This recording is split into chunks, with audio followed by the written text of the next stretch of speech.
So I just want to show the importance of patting the base down to keep your base nice and tight. So patting it down on the sticky strip, and I mean, I'm not like really pressing hard, I'm just making sure that it's on there so that the base stays nice and tight together, so that when we fan them out,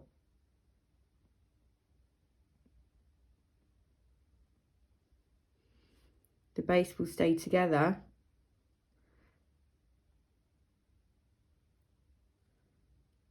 and not become separated.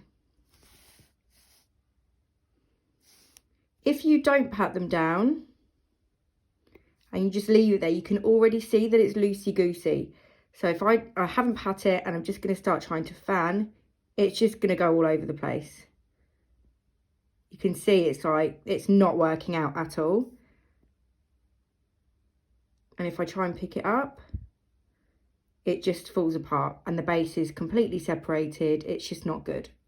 So what we do, peel it back, place it down, and now the tension is on the back part of that tweezer. That's where I'm pushing the lashes onto the sticky strip using the back part of that tweezer, and I'm just going to pat it down. Then they should fan out easier, more evenly. And then when you pick them up, peel them back up towards you. And there we go.